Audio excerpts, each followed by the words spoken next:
Thank you very much, Renee, and good afternoon to you all here, and particularly to Susie. I'm sure I saw Professor Terry just come in, so thank you very much. And also to Professor Wright as well. So it's wonderful, it really is wonderful to be here today to update the forum on where I see government policy assisting the innovation ecosystem that you've been talking about here today. And I'd particularly like to congratulate the ATN and Curtin University, who are really leading the push in this area, so congratulations. Great outcomes are really realised when passionate people from different sectors come together in pursuit of common goals. Goals underpinned, I believe, by a desire to adapt, to transform and to evolve, and by people who are not fearful of change but who embrace it. And to embrace change, as you've been discussing today, you need change leaders, not just in politics, but you need change leaders across all organisations. And I think never has that been more important than it is today. Internationally, there is an increasing recognition of the importance of collaboration, cooperation and networking to facilitate innovation and also to facilitate economic development.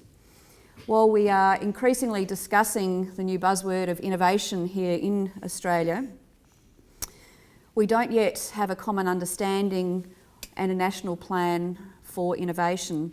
But I think listening to discussions here today and also listening recently to our new Prime Minister and two extremely innovation enthusiastic ministers, I think that will also assist, help evolve and help some of the discussions you're having here today.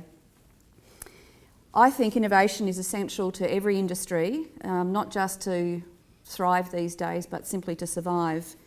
Today, if you stand still, you're actually going backwards.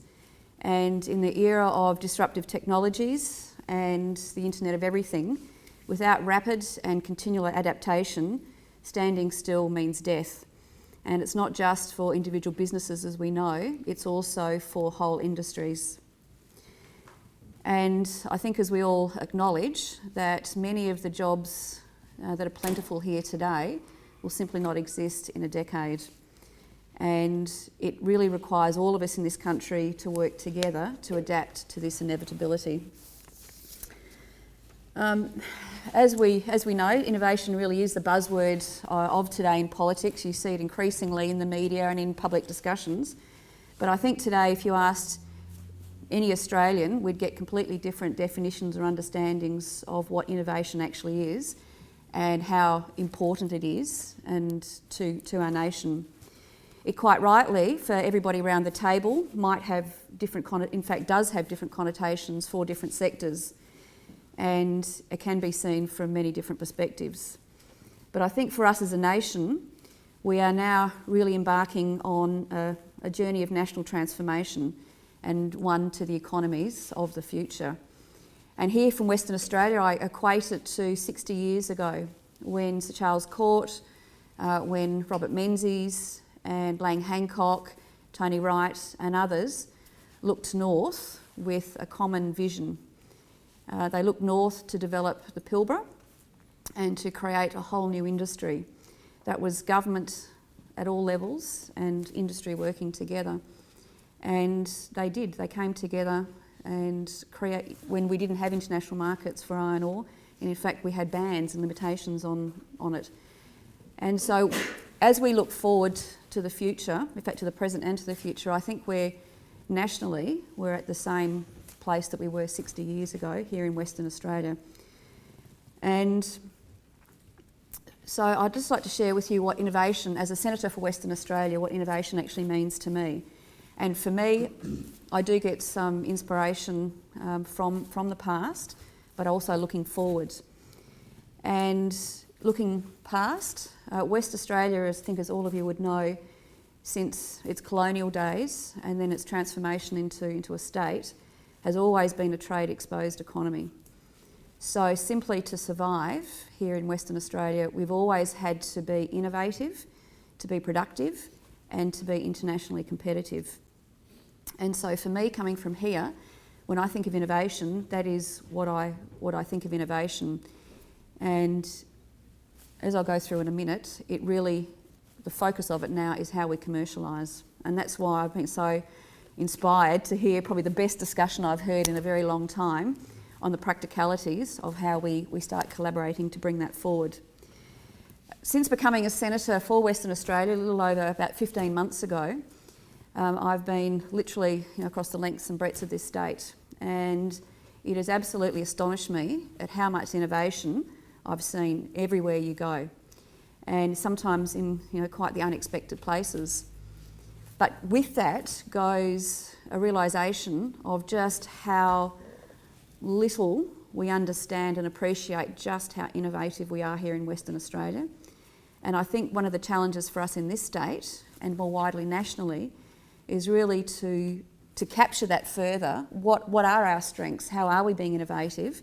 How do we develop those strengths? And then how do we overcome some of the barriers that you've been discussing here today to really turbocharge innovation? Nowhere, I think, is this more seen than in manufacturing here in Australia. And Gordon, you were talking about their replacements, right? Up behind you, behind me, is what's the future post automation, the automotive industry? And I've got one word for you, Gordon: shipbuilding. And shipbuilding here in Western Australia, through some circumstances I don't quite understand, is this army officer has now become the champion for WA shipbuilding. But when I had a look at this, and it came about because listening in Parliament to my South Australian colleagues' commentary, to put it politely, about why they needed shipbuilding, to me it came down to the fact that we haven't innovated, we haven't kept ahead, and we now need it as a subsidy to prop up the state. Maybe a little uncharitable, but with a West Australian perspective, that's pretty much how I looked at it. But it's coming over east, if you just listen to that prevailing narrative about Australian manufacturing, you would think manufacturing has no future in Australia. But WA is absolutely living, breathing proof that this is simply not the case. So while nationally for the last 14 years, manufacturing has been growing by 0.4%. So if you look at the national figures, you might come to that conclusion. But when you have a look at the West Australian figures over the same 14-year period, we have grown our manufacturing by 5% each and every year on average. 5%. In fact, what's got completely overshadowed by our success in the resources sector and our resource exports is this fact. We are actually exporting well over $20 billion worth of high-end manufactured goods every year from this state. And that includes ships. So when I started talking about this, it initially amazed me, but then I understood why. But people in West Australia didn't believe it. Talking in the media about a manufacturing success, they're going, rubbish, you don't know what you're talking about. And particularly when I started talking about shipbuilding, that we have actually produced hundreds of ships from Henderson, and it's not just Austal, who are now doing 15% of the US Navy, the only company in the world to do that for the United States Navy. But we're building naval ships in Henderson today for other navies. Austal alone have built 250 ships. We've got ASC doing refurbishments of the submarines down there. We're doing the full, complete refit of our national frigates, our Navy's frigates, and we've got commercial firms down there innovating. And the reason they are so successful is through innovation. It is not obviously through labour rates, because we don't have a competitive, long gone are the days where we may have had a competitive advantage in labour. But they're succeeding because they are producing bespoke, reliable, high-end manufactured goods, including ships, that the world has confidence in. And so I think when I brought now the past Prime Minister, and I've just talked to the new Prime Minister today, who's assured me he'll come out and see what we're doing down there, is people had no idea. Not only people in WA have no idea that we could actually build ships on time and on budget and without subsidies, the decision makers in Canberra didn't understand that either. So part of my role as a senator is really to bring the two together and see where that leads us and say, yes, South Australia does have a role in shipbuilding, but so too do we here. And as we know, those skills from the mining sector, people are now transitioning out of the construction phase, absolutely are transferable and being employed down in our manufacturing. But it's not just shipbuilding. I mean, how many of you here knew we have some of the biggest and most successful steel manufacturers in the world? Most people didn't know that either that I talked to here, but we do. So I see part of our challenge here is taking the manufacturing industry, which now absolutely is in transition. We've got 9,000 employing manufacturers here in Western Australia, a lot of whom will go out of business in the near future if we can't find new industries for them to transition into. So it's not just finding new industries, but it's also assisting them commercialise. And I was here last week, or was it the week before now? The week before, and I had a fantastic tour, and I had no idea of some of the innovation that was actually occurring here across Curtin University. And one of the projects that absolutely got me incredibly excited was something I hadn't even heard about, and that was rusticles. I don't know if any of you have heard of rusticles, but I hadn't before I came here a couple of weeks ago. Rusticles, as it transpires, are corrosion in steel underwater, and they're doing this fabulous project here, courtesy of the Computing Power of the Pawsey Centre, to have a look at the Sydney and the Cormoran and these rusticles that turn into these amazing organic matter.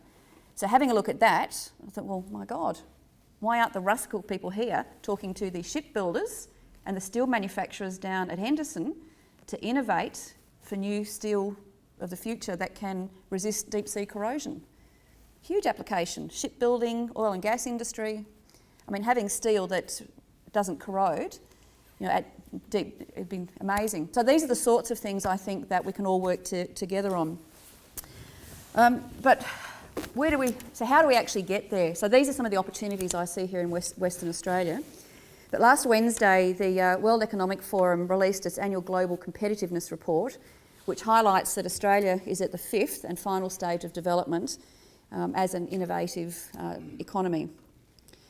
So it's worth having a look at actually what that means and where we are, but also in terms of the other 140 plus economies that we're now competing with.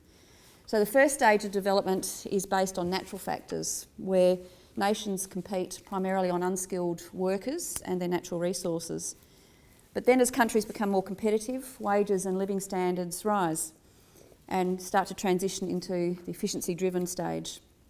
And this is where economies have to develop more efficient production processes and also increased product quality to sustain the wages and the increasing standards of living.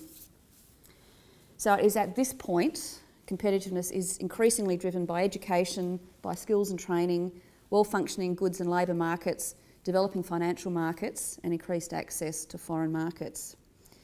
Finally, as countries move through that process and move into the 5th innovation-driven stage, wages will have risen by so much that to sustain them, nations must innovate to remain productive and also internationally competitive, particularly in the sectors such as manufacturing here that are labour intensive, where we simply don't have a competitive advantage. So industries, not only manufacturing, but agriculture and our service-driven industries are examples. But a key thing I think for all of us to look upwards and outwards at, and everybody in this room and policymakers in government, is that we are not alone in this highly competitive international marketplace. So we're not the only ones who are looking for innovative new opportunities that our free trade agreements and the Trans-Pacific Partnership, which was signed this week, provide us. The fact is we are competing with many nations who are hungrier than we are, and with nations that, as you've just discussed, are inherently further ahead on their ability to facilitate innovation. So from where I'm sitting, sort of after a year or so in the Senate, I see that actually as our greatest national challenge, the single greatest challenge that we've all got to find a way to work together on. So what does international experience show us, and some of the things you've talked about here today, that an innovative Australia must possess? Obviously, we need a low cost and low complexity regulatory environment and business environment, which is something that governments of all levels have a contribution and a role to play in.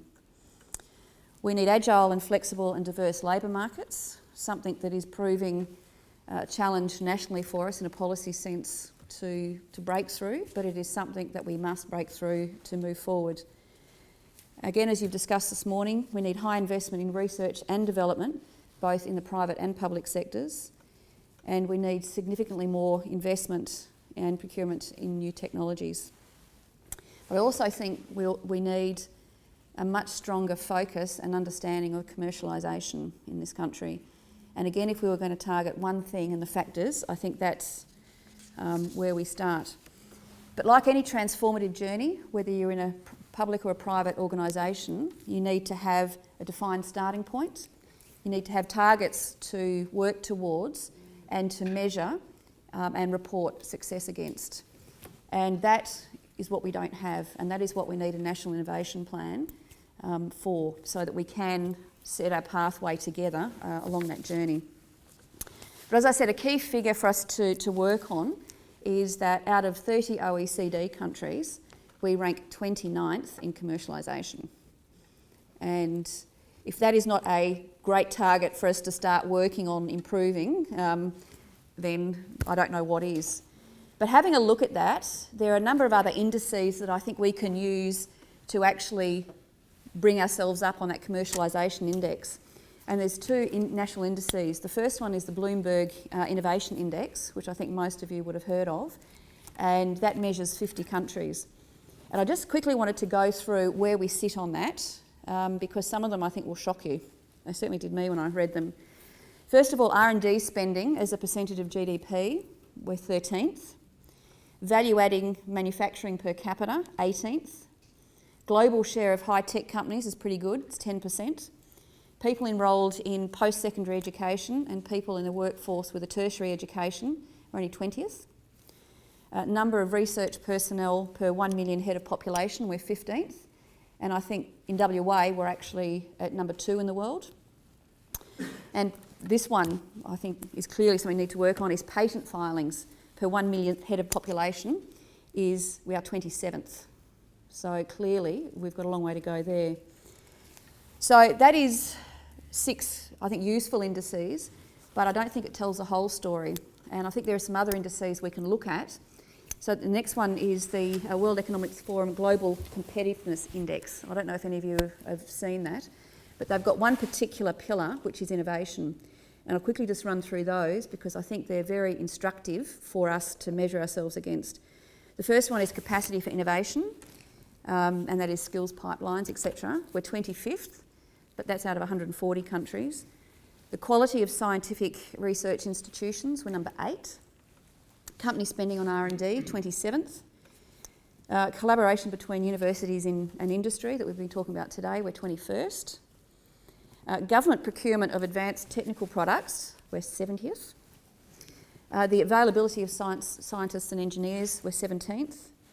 And patent applications per 1 million personnel, we're 21st. So there's a lot of varied things there, and we can see, I think, just from those indices alone, where we can come together to work on boosting, but there's also a lot of barriers there that need some significant re-engineering. So from a government policy perspective, how do we foster effective collaboration, cooperation and networking? The CNN, I don't know if any of you have seen that, the new CNN buzzword in OECD countries about how to actually achieve what you've been talking about today. And given you were in this seminar today, you might not have seen, but at the National Press Club today, the Chairman of Universities Australia, Barney Glover, has called for a national innovation strategy with paired funding from the federal government. The policy position of Universities Australia is very interesting, and that is for the conditions for innovation to flourish, the government has to provide 3 key factors here, and I'll just go through them. The first one is investment in major technology and innovation program to stimulate economic growth and diversification in the university-industry relationships. The establishment of an innovation board comprising senior government, industry, university and other research community representatives, and also the creation of a student innovation fund to encourage undergraduate entrepreneurship and innovation. I agree with these principles in concept, but not in isolation. I also support his concept that governments have a critical role in creating the environments for entrepreneurship and for innovation, where that can happen both in the private and the public sectors. But to assist this, I think there's a discussion, all of us, and more widely in community, that we need to have and we need to deconflate. And that is the difference between funding and investment. It's not something we talk about, and we hear people use those terms interchangeably in funding and investment. But I think from where I sit and having a look at programs that are designed to encourage research and development and innovation, that's funding. Now, whether it comes from government or whether it comes from industry, that is funding.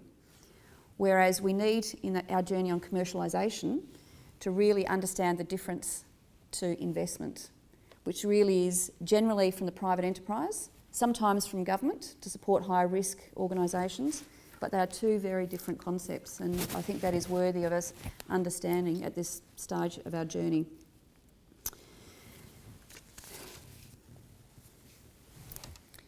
So not only, I think, do we need to ensure our research institutions are the best in the world and do, as you talked about today, groundbreaking research that support small and larger businesses, but they also have an inextricable link to commercialisation and have a very clear relationship between commercialisation with industry and also the IP and royalty arrangements.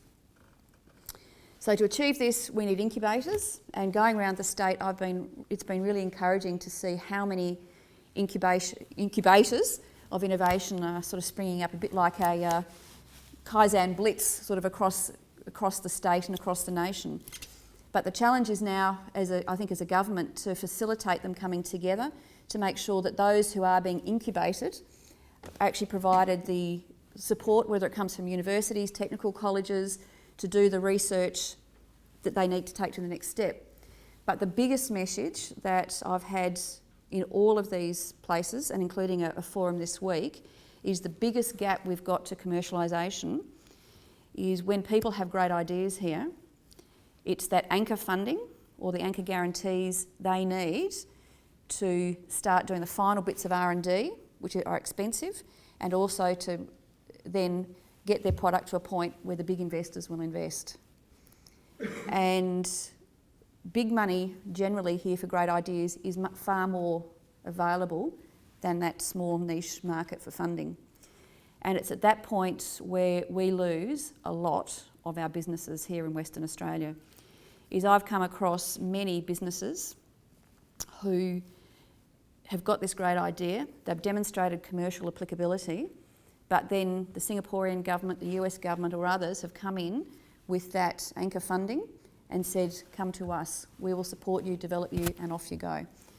So it's in areas like that that I think as a government, it's not necessarily for us to do the funding, but it's to create a more risk-tolerant investment climate and a greater understanding of the need of that capital. No one sector in isolation can achieve the reforms we need for innovation. And I think it would be a mistake for universities, for industry, to look to government for that inspiration and for the funding alone. Because if you wait for innovative thought and commercialisation to come from government departments at any level, I think we'll be waiting, we'll all be long dead before that might happen. So the discussions you're having here today, I think, are absolutely critical. It's, things we've heard about today is how do you change culture and behaviour in businesses, in universities, in technical colleges? And you do that by what do you reward? Do you reward, as you said, publishing, or do you reward people who have a go? We need more Google X's, I think. And the idea there is where people can blue sky. They can create, they can innovate in teams. You've got left brain people, right brain people saying, what if, how could we? Some of those will fail. But if those ideas don't fail, we've got to reward, as has been said, we've got to reward them and then move on to develop the next thing. And that I don't think either in industry or in the academic circles we're doing that well enough yet. We certainly don't do that in government yet. And I think it will be exponentially harder, but just as necessary, to try and do that in government. So all in all, I think Australia is well positioned internationally to take advantage of emerging and rapidly changing opportunities. But complacency and, to be honest, the current policy gridlock in Canberra, which doesn't facilitate innovative and collaborative discussions like this, is an impediment. And that is something we've got to work out at the national level. But through organisations, industry and universities, driving it from the bottom up, I think we've got a much better opportunity for success. But when you have a look at it, what alternative do we have? The world is changing, and it is changing very, very quickly. There are disruptive technologies. The jobs will be changing, and I think what you're doing here today is probably one of the best opportunities that we have to transform our nation and to become truly innovative. We don't have a lot of time to adapt and transform, but we do have time, and again, what you're doing here today, I think, plays a very important part of that. And I very much look forward to seeing the outcomes of this and being able to take what you generate here back to Canberra and to the state government as well. What can we do? What are the solutions? And how do we do it together? It's not easy, but we actually have no alternative. We've got to adapt and transform, or we will get left behind. Thank you.